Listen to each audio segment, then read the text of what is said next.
Now, look, we love to talk about driverless cars, and one event which kind of passed me by, like an electric car, was Tesla's big event, their RoboTaxi event. They were showcasing, or Elon Musk in particular was showcasing a latest innovation from Tesla, which was this RoboTaxi, completely autonomous vehicle. A RoboVan, and even a robot as well we can use in our homes. It did mention it could walk the dog, and that immediately got my interests up.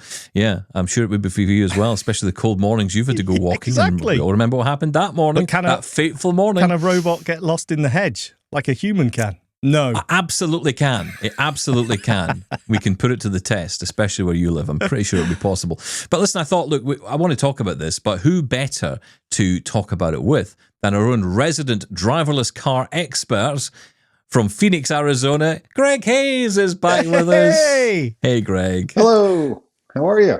Good. I'm excited about this event. I mean, I'm excited. Well, I am, because I'm excited about any development in the driverless car space. Sure. But that's fair. I think it's also fair to say there are a lot of people who put off these events because of a certain Mr. Elon Musk. So I guess can we separate this out, Gregg? Can you mentally block Elon Musk out of your mind whilst thinking about the potential here, or are you just... I think I can do it. Okay. I'm going to try very hard. Okay. I'm not a huge Elon fan, but I love the stuff that he builds and his companies build. So I can do that. So I want to start with the RoboTaxi, because of course that was the big story, really, was this car, which reminded me a little bit from what the description I got of like the DeLorean car from Back to the Future, kind of similar in style, I think, at least from my understanding about it. And also, also described as a kind of mini cyber truck. Those kind of really boxy metallic design, boring, I think is what some people might call, and that seems to be the way cars are going. They're all going to turn into these kind of boring, grey, all the same looking kind of cars. But you know what? Autonomous sounds good. So anyway, did you watch the event? I sure did. And what was your takeaway?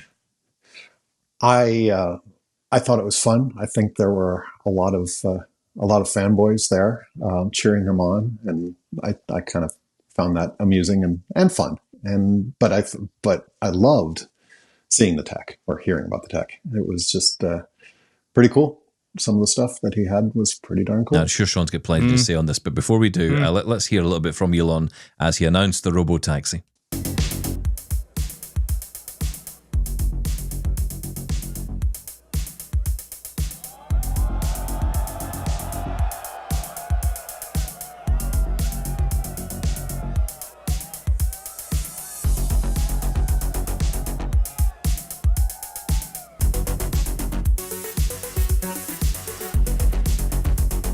I think the cost of autonomous transport will be so low that you can think of it like individualized mass transit.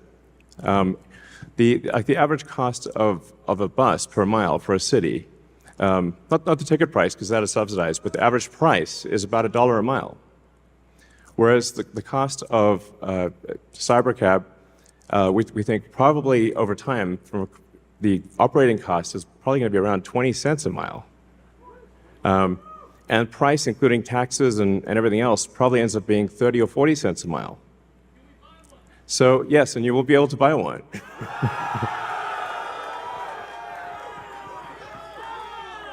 Yes, exactly. And we expect the cost to be below $30,000. So. And that price did surprise, clearly, a lot of excitable people in that audience. Yeah.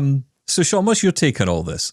It's interesting, as Gregg says. It's fun, as Gregg says. And I take it with a huge, huge pinch of salt. That price point. But why? Well, because it's... Sorry. I'm going to say that. Please, fight it out. I'm happy to sit back and let you two argue. I'm going to take that as a serious question, Gregg, because this is Elon. I am so tempted to say Elon has turned into the boy that cried wolf. And the amount of promises he's made and broken when it comes to technology is absolutely ridiculous at this point. So I don't believe deadlines. I don't believe pricing. I don't believe functionality. We still don't have autonomous driving from Tesla. We just don't. And now they're saying that the hardware that they sold in the original Teslas, which was guaranteed to be able to be capable of self-driving, isn't. It's not going to be capable of it. It's not up to, it's not powerful enough. So I take this all with a huge pinch of salt. And I say this, and then I realize he's just managed to grab out of thin air the super heavy burner part of a spaceship, which is absolutely amazing science fiction technology. I honestly don't know where I stand on this. I just don't trust what he says anymore. Well, I think I think he promises things and deadlines. I agree, and pricing, we'll see. $30,000. That would be amazing. I don't believe it though, but he does promise a lot of things, but he usually comes through with a product that he promises. Right? He might not be the right price, might be 5 years later, but usually the things that he talks about come about. Not always. No, I agree. But a lot of times. Yes. I mean, he's made. Let's be fair and let's take away, as we mentioned many times before. Steve Jobs. Many people had problems with his personality, him as a human being, but you can't argue with what he produced, and you can say the same thing with Elon, right? The Tesla. The electric car wouldn't be where we're at right now if it wasn't for Tesla. He made it sexy. He made it happen, and.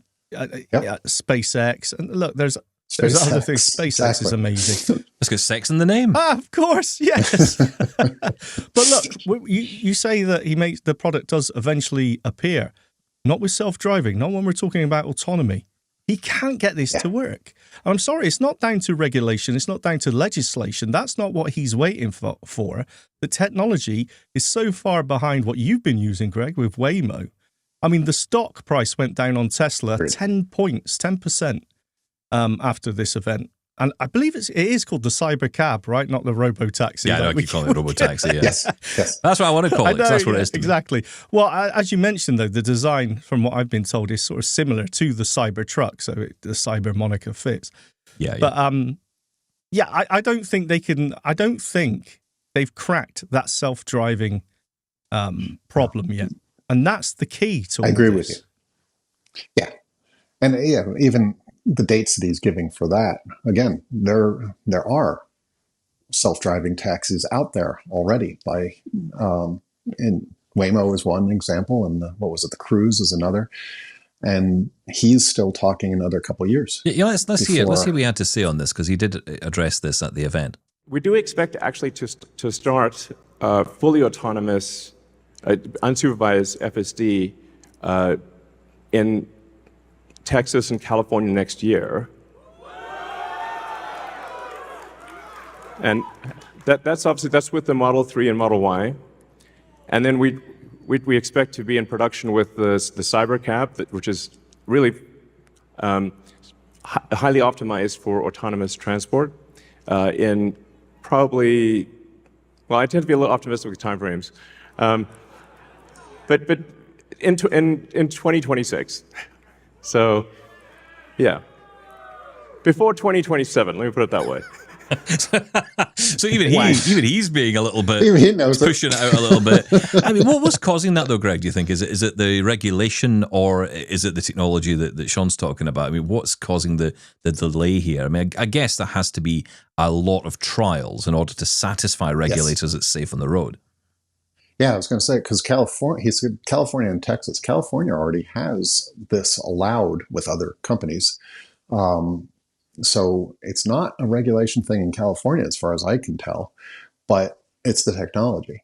And the big, go ahead, Shaun. No, sorry, Gregg, you carry on. No, I was just going to say, the technology, to me, I've talked about this before, is the Waymo cars have more sensors built into them. They know, these Teslas are, from what I can tell, purely reliant on the cameras. They're not using LiDAR. They're not using all the same sensors. And so I think they are behind. And I think it's a big reason why they're not. And he has said previously, he did say at a previous event, that LiDAR costs so much money to implement that they're looking for a way around LiDAR, a way to avoid using LiDAR. So he's very clear on this. He wants to bring the cost of these vehicles down, and that's one way to do that is to get rid of these sensors. But of course, the key is, does that marry up with safety? And I guess we don't know the answer to that yet because we haven't seen these on the road. Well, we do. No. If it did, then as Greg mentioned there, the legislation in certain areas is already there for self-driving cars. If they were able to put this out safely for trial, they would do that. The fact of the matter is, because of the lack of LiDAR and 3D environmental mapping, just using image and object recognition through the cameras, and he's banking heavily on AI to solve this problem, isn't working. Yeah. And I mean, who knows with Elon? This may be a genius move of keeping costs down, and 2 years in the future, he may come out and say, we've cracked it. You just don't know. But the fact of the matter is, he's taken a gamble here that AI will be able to fix this or be able to solve this problem of just using 2D cameras for self-driving. I don't know. I don't know if that's... I'm pretty sure that the other companies would have gone that route if they thought it was feasible. I find it interesting that he's promising that the existing cars are going to have the autonomy sooner than the cabs. I would have thought he would have gone the other way, because the cabs you can do it in a more controlled environment, map out a city, for instance, and have more control. They've got millions. Greg, they've got millions of miles, millions of hours of data of driving from all the Teslas they've sold already. But again, he mentions that it will be FSD, full self-driving, will be available for the Model Y and the Model, what was the other one he said? I can't remember now. But it's not across the board, which is what he promised to these people when they bought the Teslas. I'm really irritated by that. And, he recently won a lawsuit that was brought against him, a class action lawsuit from people saying, hey, you promised us that we'd be able, these cars, if we bought them now, would be capable of self-driving. And now he's saying they're not. No, he not only promised, but he charged. I went to a Tesla dealership once just because I was interested. And this is 5 years ago. And they said, well, if you give us a couple extra $1,000, you can have self-driving when it comes out. And I didn't buy the car, and I certainly didn't buy the extra. And so I think those people at least should have gotten their money back. But yeah. Oh well. Yeah, who knows? Look, it's difficult to bet against Elon, because time and time again he's done things which you just think, that's amazing. And he does like to say, this is science fiction without the fiction, I think was his latest quote. And anyone else you would sort of laugh at, but with Elon, it's kind of true in some cases. But I want him to be right. Oh, of course. Of course. Well, this is why I'm surprised at your negativity towards this, Shaun, because it feels a little bit like when they announced, I wasn't around, I don't think any of us were, when they announced that, let's go to the moon. And I think when that announcement was made, if I remember rightly, nobody had a clue how they were going to get to the moon. It was a case of, well, we'll figure it out. Just let's make the announcement. Let's, G everybody up. Let's just make it happen. And, they spent the next 10 years figuring it out.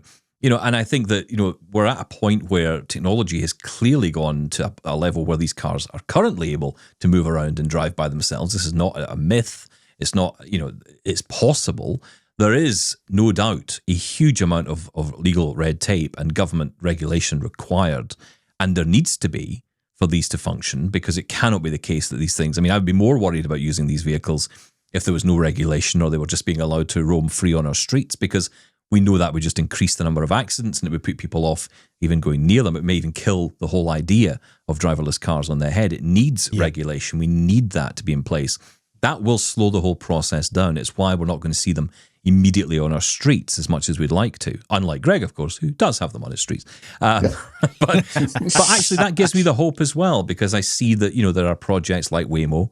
And of course, we all remember that fantastic video of you, Greg, getting into the Waymo car and, the car driving through the city and, just taking you to where you were going, and, a fairly effortless experience.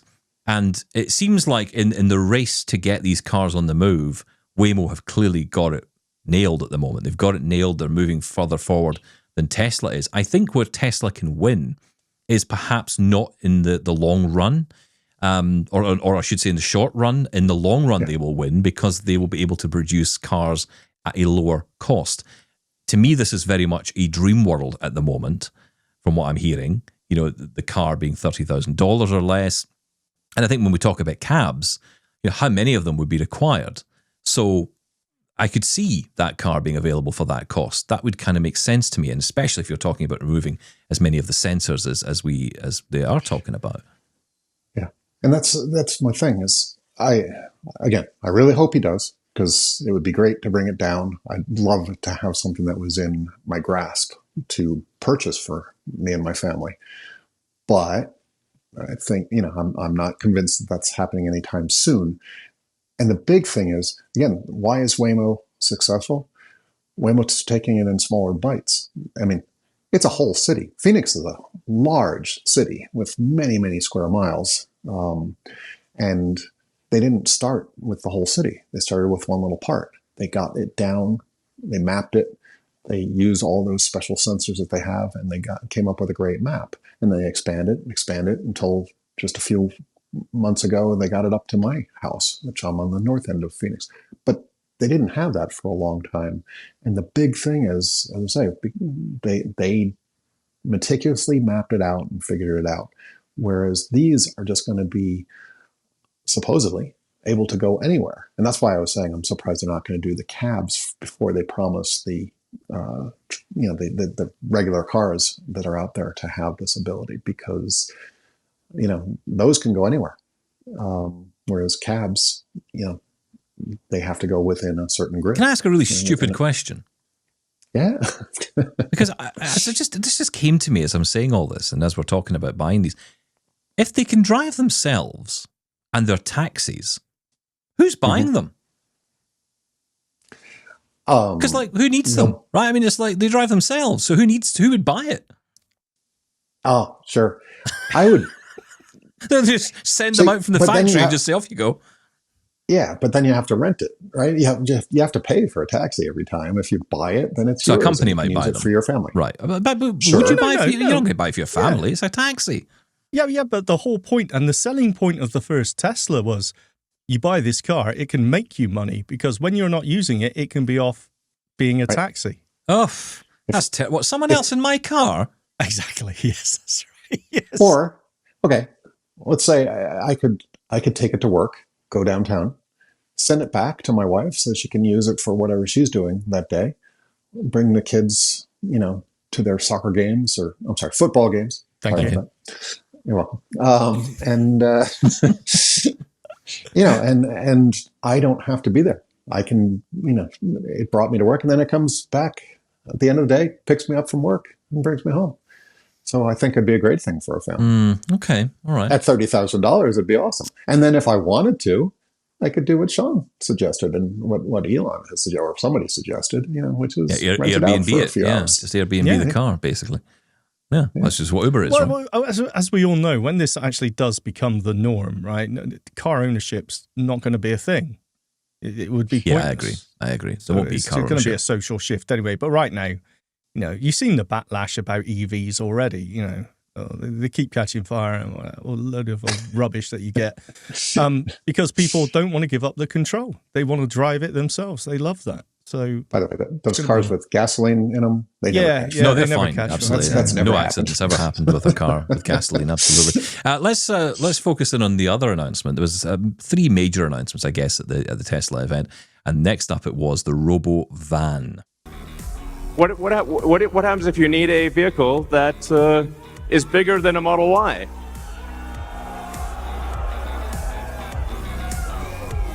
The RoboVan. The RoboVan is we're going to make this, and it's going to look like that. Now, can you imagine going down the streets and you see this coming towards you? That'd be sick.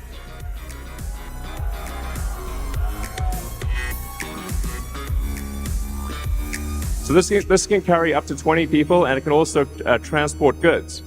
So you can configure it for goods transport within a city, or transport of up to 20 people at a time. So this is the RoboVan is what's gonna solve for high density. So if you want to take a sports team somewhere, or you're looking to really get the cost of travel down to, I don't know, 5-10 cents a mile, then you can use the RoboVan. Some people call it the RoboVan, but yeah, because that's how you say it, RoboVan, RoboVan. RoboVan. And he called it the RoboTaxi before as well. What's going on? Make your mind up, Elon. Yeah, I mean, again, this is just an extension of what this is, and essentially this is the, larger vehicle, and we're going to see different sizes of these things, and I get, there'll be various versions of the RoboBus or RoboBus, I can't do anything, RoboBus. But it's all cool. It all sounds amazing, and of course, it's all dream world. At the moment, let's be honest, because they're not going to be on our streets anytime soon. But I like the ideas. But there's one other announcement that was made that I thought was kind of interesting, and I wanted to get your guys' take on, and that was Optimus, which is the humanoid robot. Speaking of robots, so everything we've developed for our cars, the batteries, power electronics, the advanced motors, gearboxes, the software, the AI inference computer, it all actually applies to a humanoid robot. It's the same techniques. It's just a robot with arms and legs instead of a robot with wheels. And we've made a lot of progress with Optimus. And as you can see, we started up with someone in a robot suit, sort of down, and then we've progressed dramatically year after year. So if you extrapolate this, you're really going to have something spectacular, something that anyone could own. So you could have your own personal R2-D2 C-3PO. And I think at scale, this would cost something like, I don't know, $20,000, $30,000. Probably less than a car, is my prediction long term.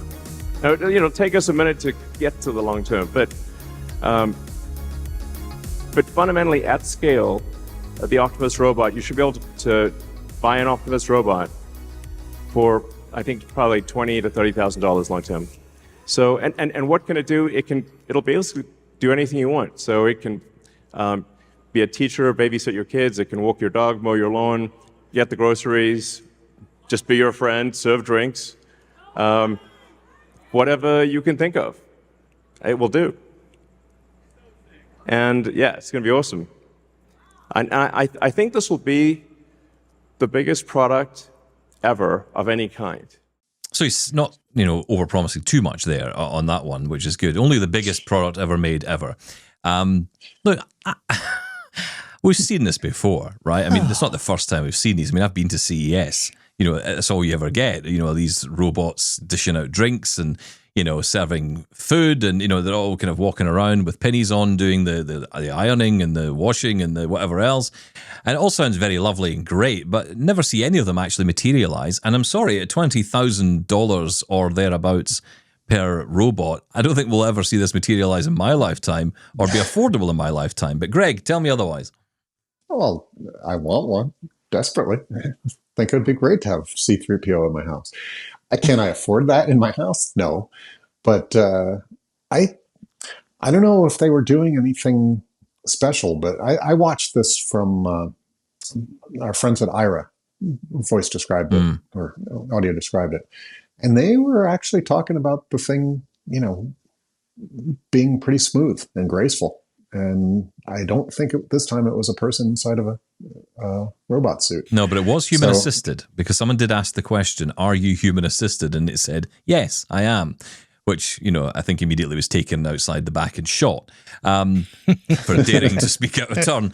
But yeah, I mean, it did say it was human assisted, so fair enough. But it's nonsense. What are we all talking about? It's absolute nonsense. Here he comes. Right, Grandad, come on. Babysit your kids. This is just tech.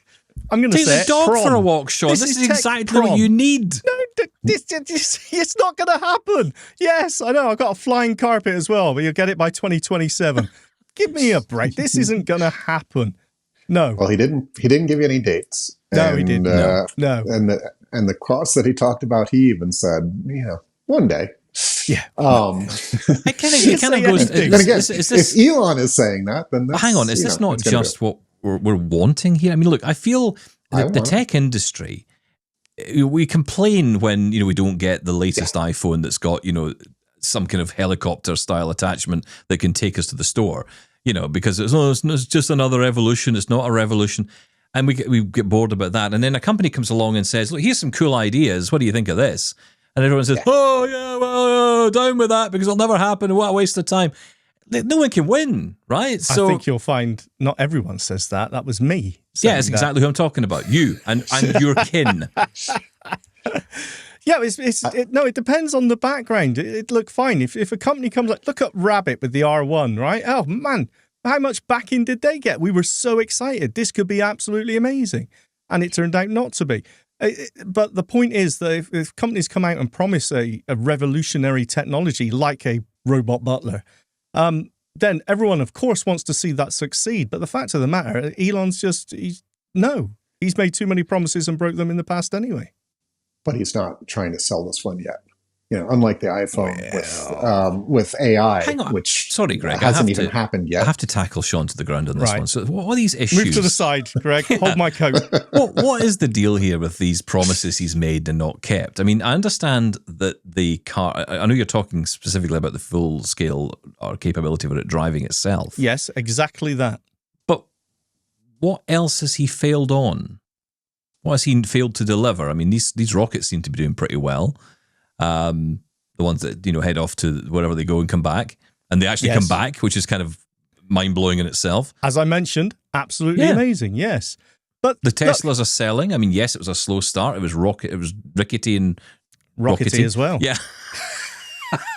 But I mean, it's like I don't know. He's getting there with it. I mean, it's not a case of nothing's working. There's Hyperloop, absolute nonsense. I mean, scientifically impossible to get the Hyperloop to work. That would never have happened. Neuralink, I'm sorry, promising on things that are nowhere near in any far scope. Too early to make that assessment. Yes, far too early to talk about it in that sense as well. It's all about, as the judge said in that recent class action. He's calling it puffery. This is just company puffery. This is marketing speak. I'm sorry, it's not. If you look about what he's promised, and yes, I'm going back to the full self-driving. These are what people are buying this hardware on these promises. And I don't think it's good enough to just say, well, you should know this is just, it's exaggeration. There's no denial that when he started selling the cars, there was a lot of upset people for right reasons because they were sold, and you've experienced it yourself, Greg. You said, you went to the dealership, they said, hey, you spend this extra money, you'll get this feature. And of course, that was unlikely to happen, and we absolutely, I think they were overselling on that, no doubt at all.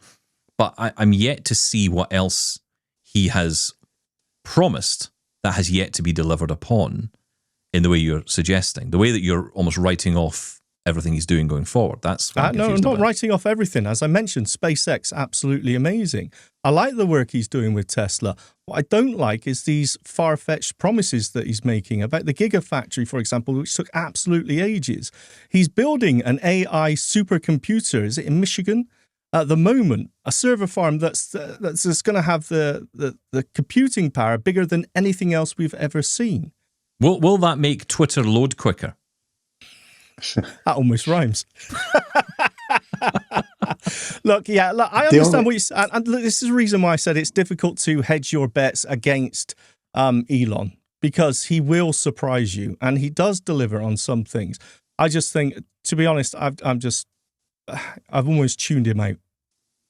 Well, the difference here is at least he's learned a lesson, or they've learned a lesson, in that he's not saying, I'll have this to you in 5 years and it's going to be $30,000 for the robot. He's just saying, look what we're working on. Mm-hmm. This is going to be a reality. So I didn't have a problem with that, because he wasn't promising me that. He wasn't saying, yeah, send in your pre-order, because it's not even ready. The stock market did, though, although Waymo stock went up 10% as Tesla went down. Yeah. So here's the question for both of you. Is he a mad genius or is he just mad? He's a mad genius. He is amazing in his ability. He's got good foresight. He does get companies, everybody wants to say it's all him, but the companies that he has worked with have done some amazing things. By the way, it's the engineers that are doing it, not him. And look, I've got to say this, I'm an Apple fanboy, as most people know. And, of course, I shed a tear on the day Steve Jobs died. But at the same time, I also realized that he didn't personally build the iPhone.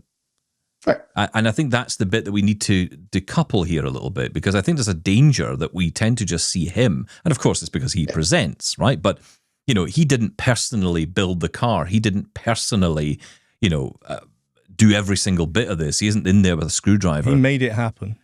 But of course, it was his status that kind of brought it to fruition, right? I mean, if the chief engineer had come out and announced all this, we might have paid a bit more attention, but it would never have got the kind of worldwide attention that the event got. So I guess it's that difficulty in you want to put him on the front because he's the guy, but he does come, and this is of course all down to X, frankly. I think that the purchase of that platform and what's happened on that platform has really given people a view on Elon Musk, and irrespective of what he does in his other companies, they kind of attach X to him.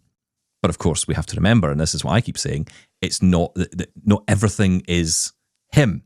It's a bunch of other people. Neuralink, it's not him going in there and taking people's eyeballs and making them work.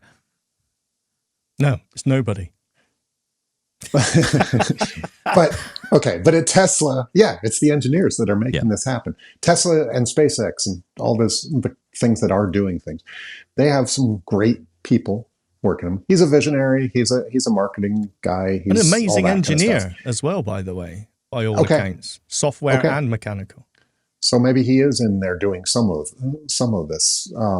But you do have to strip. It's hard to strip away him when he's the one making the announcements. He's not a great public speaker, by the way. But, no, he's not. No. But he was, he did that whole thing himself, so it's hard to strip him away.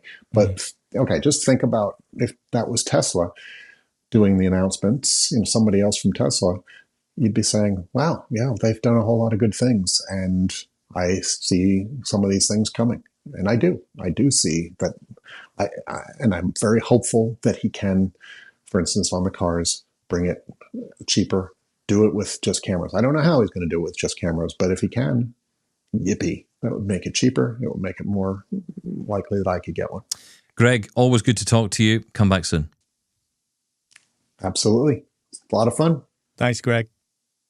Hi guys, Stephen here. If you want more content like this, then all you have to do is like and subscribe to the channel. And if you want to catch new episodes of Double Tap, you can do right here on YouTube every weekday from noon Eastern, or on AMI Audio across Canada, and of course, in your favorite podcast app as well.